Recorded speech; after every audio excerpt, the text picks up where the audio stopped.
ভারত ঘোষণা করলো India versus south আফ্রিকার ওডিআই স্কোয়াড। চলুন দেখি এবার কার ভাগ্য উজ্জ্বল হলো আর কেই বা বাদ পড়লো। নমস্কার, আমি প্রীতিশ, আপনাদের স্বাগত জানাই ক্রিকেট স্ট্র্যাটেজিতে। শ্রেয়াস আইয়ার আর শুভমান গিল চোট, তাই মনে হয়েছিল এই স্কোয়াডে অনেক কিছু রদবদল হতে চলেছে। আর জাসপ্রীত বুমরা আর মোহাম্মদ সিরাজ যেহেতু রেস্টে রয়েছে, তাই ভাবা হয়েছিল এমন কিছু নতুন মুখ দেখা যেতে পারে এই স্কোয়াডে। কিন্তু কোথায় কি? আসন্ন দক্ষিণ আফ্রিকা সফরের জন্য ভারতের 15 সদস্যের একদিনের আন্তর্জাতিক স্কোয়াড ঘোষণা করলো ভারতীয় ক্রিকেট কন্ট্রোল বোর্ড।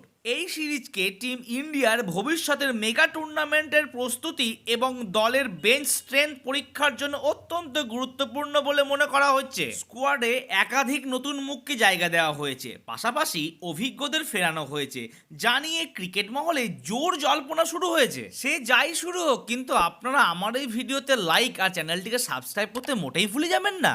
এই গুরুত্বপূর্ণ সিরিজে দলের নেতৃত্বভার তুলে দেওয়া হয়েছে উইকেট কিপার ব্যাটসম্যান কেএল রাহুলের হাতে। এর আগেও অবশ্য সীমিত ওভারের ক্রিকেটে ভারতের নেতৃত্ব দিয়েছেন তিনি। তার নেতৃত্বে দলটিতে তারুণ্য ও অভিজ্ঞতার এক দারুণ মিশ্রণ দেখা যাবে। স্কোয়াডের সবচেয়ে বড় খবর হলো দুই অভিজ্ঞ তারকা ব্যাটসম্যান রোহিত শর্মা এবং বিরাট কোহলির দলে প্রত্যাবর্তন। এমন এক প্লেয়ারকে চান্স দেওয়া হয়েছে যাকে ভাবা হয়েছিল যে হোয়াইট বল ক্রিকেট থেকে সে হয়তো বিদায় নিয়েছে। রবীন্দ্র জাদেজাকে চান্স দেওয়া হয়েছে কার পরিবর্তে অক্ষর প্যাটেলের জায়গায়। তবে সব থেকে চমকে দেওয়ার মতো খবর হচ্ছে ঋতুরাজ গায়কোয়াড়কে চান্স দেওয়া হয়েছে। কিন্তু আমার মনে হচ্ছে প্লেইং 11-এ তার চান্স পাওয়া বড্ডই মুশকিল। অ্যাজ ইউজুয়াল সঞ্জু স্যামসনের ভাগ্যের শিকা এবারও ছিড়ল না। অ্যাজ এ কিপার হিসাবে ধ্রুব জুরেল আর ঋষভ পান্ত পেল চান্স। তবে সব থেকে দুঃখের খবর হচ্ছে যে মোহাম্মদ শামিকে কি আর ভারত চায় না? জাসপ্রীত বুমরা, মোহাম্মদ সিরাজ এরা রেস্ট থাকা সত্ত্বেও